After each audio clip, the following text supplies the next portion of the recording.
Hi, my name is Dr. Samintharaj Kumar. I'm one of the dental surgeons at Nuffield Dental. Today I have with me Dr. Surinder Arora, who's been working in Nuffield for a number of years. Surinder, welcome to this podcast. Thank you so much. Thanks for having me here. So I've had a few questions recently about mercury fillings, and I know since you work in the realms of holistic dentistry, I wonder if I could ask you a few questions. Yeah, absolutely. I have my own take about these things as well, but perhaps it's good to see your insight about these things. Yeah.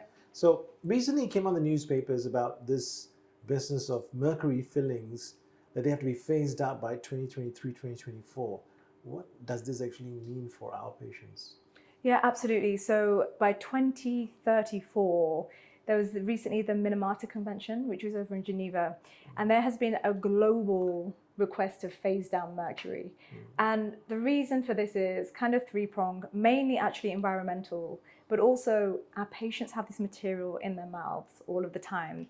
And the World Health Organization, as you know, classes this as a neurotoxin, so it's not actually so healthy. So there's been a global request for a phase down by 2034, as you said. So, but when it means we phase things out by 2034, and we know that something is already potentially toxic to us, I've got some questions, obviously, which some people won't answer, but why do you think we as dentists tolerated these things for such a long time? Well, if you look at the history of mercury, I believe it came out in around the 1800s, as you know, and 1830s hit the States. And at that time, I think it was even controversial then. Like if you look at hat makers, Lewis Carroll, Alice in Wonderland, the Mad Hatter. You've heard of You're Mad as a Hatter. Yes. So this whole process of the Mad Hatter being the hat makers who would be using the mercury to convert like the animal fur to the felt. And look at that Mad Hatter in Alice in Wonderland. He's bouncing around, some neurological stuff, shaking us. So it's not a surprise that mercury is toxic or poisonous. Why we tolerated it as a profession, I have absolutely no idea. So it's very interesting. I mean, I think dentists get blamed with dental amalgam being a potential poison and it's in the body. But whilst you're eating, you're grinding your teeth, that's mercury slowly coming out of the mercury fillings. But did you know that in other specialties of medicine, we also potentially use toxic things? For example, if we were to have like a hip replacement or so, we actually cement the hip replacement, the components of it, with cement.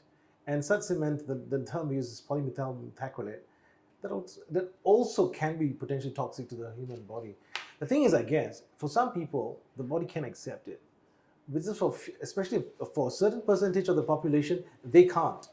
And this is where the problem is, because we can't tell whether the patient has had problems due to the fact that the body can't cope with such things, or whether they have some other problems like stress, or a new job, moving to a new country that's brought on all these like symptoms they have. What kind of symptoms would they have, assuming they've had some form of mercury sort of toxicity or even poisoning or even exposure to these things? So I think one of the main things to consider is the lungs. So actually it's the inhalation of elemental mercury that's in these amalgam fillings that's more of the issue. So you have methyl mercury, elemental mercury. Could you say what exactly elemental mercury is so that normal folks like myself understand? Yeah, so it's just a different type of mercury. So they're like categorized inorganic, elemental, and methyl. So your elemental is in your amalgam fillings, for example. Your methyl mercury is more in your fish, and your inorganic is more in like your products, like your cosmetics, vaccines potentially as well. Fact check that. So different types of mercury, but that elemental, when we're placing, when we're placing an amalgam filling in the profession, or when we're removing it, that is actually when it's released. When we're inhaling that, when we're breathing it in, massive lung issues, neurological issues. Pregnant breastfeeding women can affect developing babies, low birth weight children, kidney issues. So even the FDA for years, the WHO, you Google mercury, WHO, it's like a neurotoxin. Mercury is one of the top 10 issues chemically, one of the top 10. So I've actually seen you remove mercury fillings in a very safe manner at Nuffield. So whilst I don't do them myself, I wonder what exactly is that mask you wear, and what else do you put on the patient's face and that special thing that you use in the clinic? What are these things? So I'm a SMART certified dentist with the IOMT, the International Academy. The IOMT means? The International Academy of Oral Medicine and Toxicology. So this is one of the international bodies for supporting this kind of work. A lot of awareness about mercury for a number of years. So our protocol is very, very strict, as you know. We are really meticulous about this.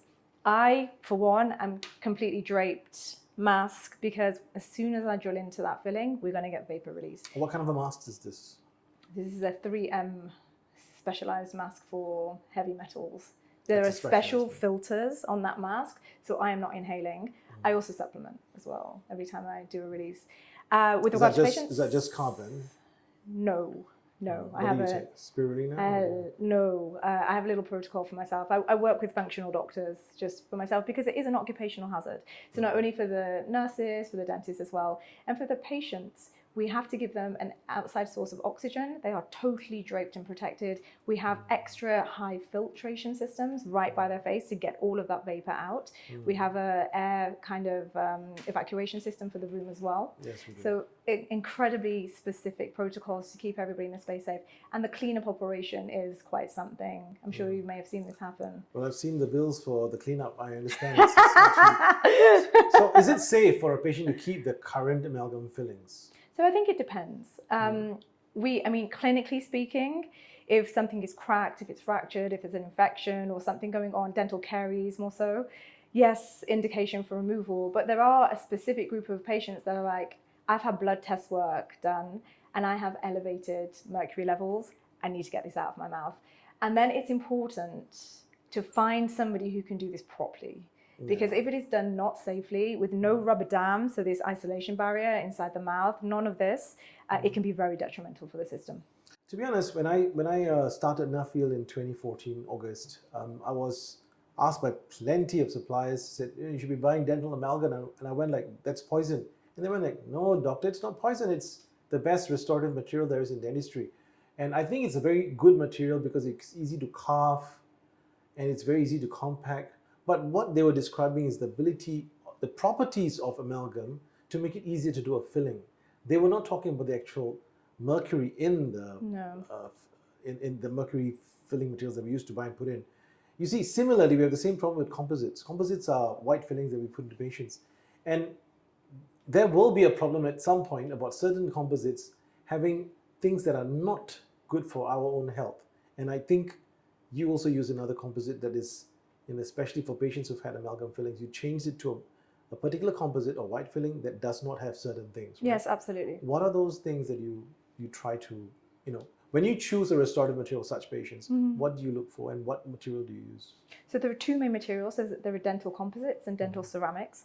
Dental ceramics are the most biocompatible material we have available in dentistry at this current time. The dental composite, I'm looking for something without bisphenol A. Bisphenol A is a hormonal disruptor. It's a kind of stuff you get in your plastics. So they're basically plastic fillings. Bis-GMA, Tegma, so there are certain chemicals and things that we really don't want in your fillings because they're going to be in your mouth. There are some arguments to say that once they're set into place, they're not leaking. But if you think about what's in your mouth, you've got saliva, it's warm, it's moist. You're swallowing a little bit of that all of the time, most probably, just like the mercury. One experience of mine with regards to amalgam removal by one patient who came to me. I was working at a branch in Kovan. Yeah. And she came to me and said that, doctor, I want all my metal fillings removed. So I said, we have a bit of a problem here. All your teeth have metal fillings. And she goes like, I've had this before, yeah. So she said, please remove it. I said, why do you want this removed? And she went like, I have all my cancer markers elevated. Yeah. And they've scanned me till kingdom come. Yeah. And I mean, the good thing is that they've done a PET scan and all that. They can't find a problem, so they've not done anything. That's good. But she then became very proactive in terms of reading up. And she said, could it be this that's causing this baseline sort of inflammation? Because what are all these hormones?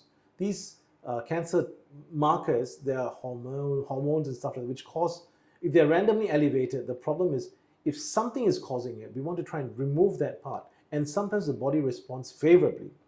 So I sat down in this journey with her to remove all these fillings. She came back every day for a week. So we just removed all those fillings. Did you remove them? I removed them. Did you? And you know what? At that point of time in Kovan, I honestly did not know all these protocols. I wasn't smart certified. Oh, before the this protocol. This is 20, oh my God, this is almost 2014. No, 2015 to 2016. So I removed it with rubber damp, as you may be happy to hear. Yeah, wonderful. Yeah. But there weren't any sort of, high vacuum aspirators. And so you. My lungs are probably full of mercury by now because it was a full mouth. Yeah. And anyway, the great news is that she came back after 6 months, Wow. and she said all the tumor markers that were elevated. Remember, she said very specifically CA19-9 was elevated. They couldn't find any reason for it to be raised. And when she came back, she showed me what her previous tumor markers were and what they were doing after it was removed. She's not had any form of other interventions in between.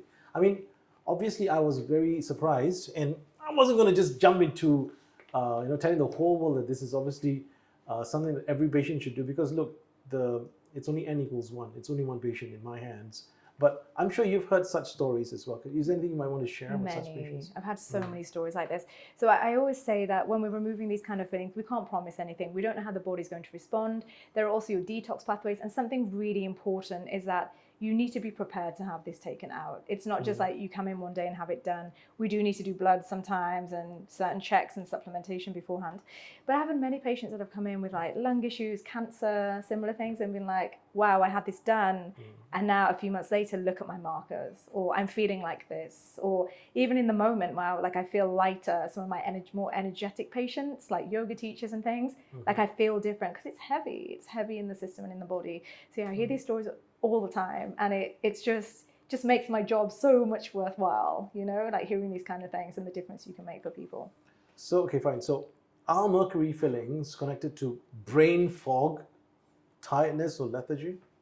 Well, I don't claim that in isolation it's the mercury filling, but yes, there is evidence to suggest this.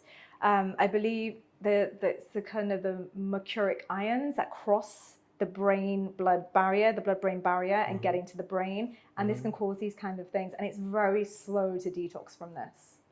So it's very clear now, globally, all dentists should already know that mercury fillings are, one, to be phased out, and number two, never to be ever placed.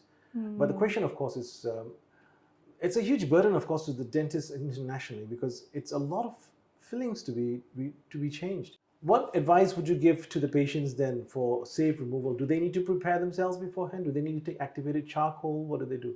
So it depends on the individual. It depends on the medical history. So it's always good to have a consultation with somebody who is SMART certified, firstly, see how many fillings you've got, where they are in the mouth, what else is going on in the system. Then we have a look, are we working with a functional doctor? Who are we working with to support us? Can I suggest some kind of general things to support the system as well? And then you take it from there. And then we use a SMART protocol, which is what we've discussed already. And okay, so since now we are going to be actively informing patients that if they have mercury fillings, that we can remove them as an option, what filling options do we have apart from dental ceramic, which is basically an inlay, onlay, or a crown? Yep, correct. Tell me about the composites, because there's so many composites out there. What composite is your current go-to white filling? So we are using Adamara Fusion, which is a composite material, which we've discussed already, and that is recommended by the IOMT also.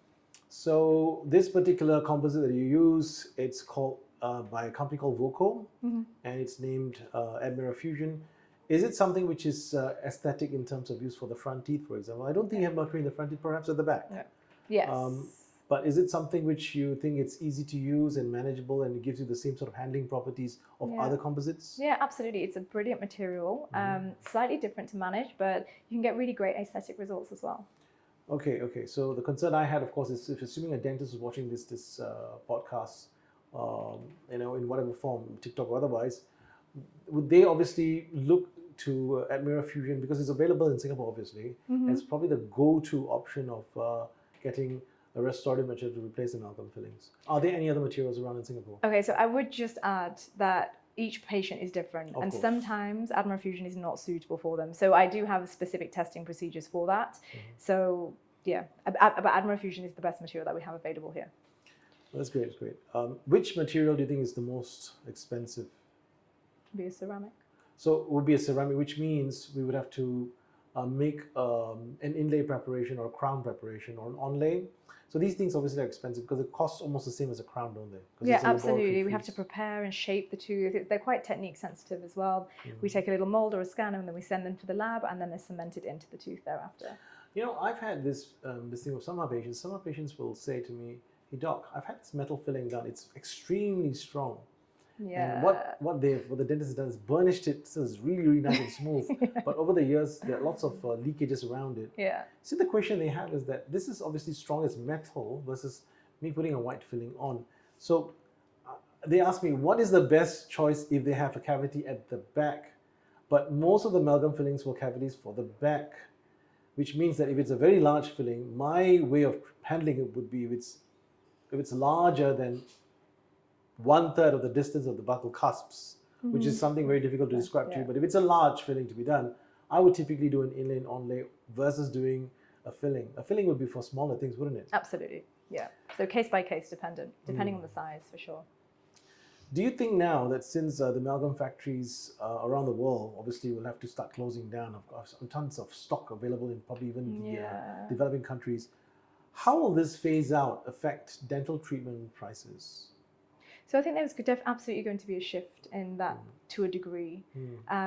I do think that for developing world countries, this is going to be really tricky. This is going to be a difficult one to navigate.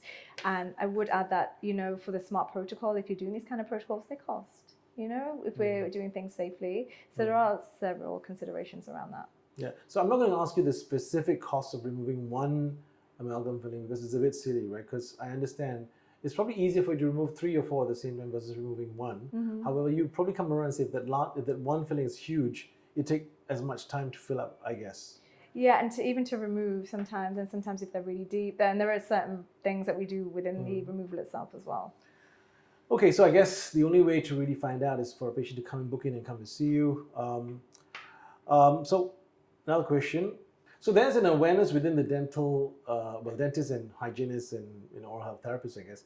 But now since the public has read this, and since the Minamata Treaty has been signed and everyone is aware of this, how do we plan for this slow phase out of dental amalgam? I mean, at Nuffield we don't have these mercury fillings. There's nothing to do. Nothing to do. We're ahead of the curve. How are we going to get more people smart certified? How are we going to try and improve the access to such patients for such removals? Well, I feel like it's up to individual dentists to have this awareness, read the news, and then take their own initiative, because there's nothing coming from what I can see from that angle at the moment. The other thing is prevention. So it's just like really hitting hard on prevention for the future, so that we potentially might not be needing to place or replace like restorations and fillings. And so what changes can patients expect before 2034? With regards to this, I mean, since it's been passed now, when they come in now, do you actually talk to them? Because in the past we still have other options, not just white fillings. We have, even within white fillings, we have composite and we also have glass ionomers, but especially if it's for strength, we tend not to prescribe glass ionomers. Sometimes a patient may need a certain amount of fluoride because they has a different issue altogether. But if it's shown they have an issue with decay, for example, sometimes glass ionomer cements are a good option. But since now amalgam does not will not be in any form of restorative protocol, workflow for us, what changes will patients expect now? Will they expect us to say, hey, you got lots of amalgams, what are you going to do about it? Will then start pressurizing patients, or should the patients be pressurizing us? What do you think is going to happen? So there is absolutely no pressure to do anything. I think this is you have the awareness, then it's a very personal journey. Obviously, if something is broken, cracked, it needs replacing, there's caries, absolutely, that is a sure clinical indication to replace. However, those people that are aware and are concerned about mercury, we can happily help and support them. You've all heard of people who get drunk by taking 1 or 2 drinks, and some people just don't get drunk at all. The same thing happens for these mercury fillings. Some people will get super sensitized to this, and they would have had trouble for a long period of time and been trying to pin it down on something. Yeah. But for the vast majority of people, this is not a problem. So I think symptoms, people might not have symptoms, but it can still be affecting the body. So it's just like this, right? It's like people saying that, how is this going to affect me? What we are saying for mercury fillings, it doesn't mean that if you had a mercury filling, you've got all these symptoms. Your body may be able to take care of these things. But for those who have not been able to, they may have already seen us by now, or they're hunting around for someone to remove these things. Absolutely. Yeah, there are far much more toxins that are used in your hair for hair dye, for example. It's full body. I mean, your toothpaste, your hair dye, your food, your pesticides. This is really vast. But you can always get testing done. So if you're not sure and you're a little bit concerned, you can get heavy metal tests done to check your mercury levels. It's a tricky one because it can be parked in the organs, in the tissues, but it's worth testing if you're not sure. Yeah. So in Nuffield, we currently have 3 dentists who are SMART certified. SMART certification would mean that you've gone through a protocol the IAOMT has for safe removal of amalgam restoration. And Surinder's been doing it for many years, of course. But I think we will want to get more dentists on board. However, I would have to say that the clinic also has to have the facilities of removal of vapor. So for example, if there's mercury in the air around us, one, we need to have these high volume aspirators, but also at this particular clinic, we have the way of removing the vapor just by pressing a button and all the air is expelled. That's crucial. That is really important. Yes. What safety protocols does Nuffield Dental follow when removing all amalgam fillings? I mean, there's SMART certification, but how about the rest of the dentists within Nuffield? Have you spoken to any of them? Since you're a huge proponent of this. So I feel like they just remove them. If it's a crown prep. Do we tell all the dentists, hey, this is our way of doing things, or should we just say, speak to IAMT, they know better? I don't think so. I think we have what we need here, but also it's more of a health perspective for each individual dentist and for the space. And so I think it's worth a good conversation with the rest of the team because we have everything we need. Okay, great. So that wraps it up, guys. So we've spoken to Dr. Surinder Arora, who's a holistic dentist in Nuffield Dental. She's been doing the smart removal for amalgam fillings for a number of years now. Great insights, and it's always useful to get these sort of advice when major things get published in the newspapers and it comes down below the radar where none of us, lots of us don't even talk about this during meal times.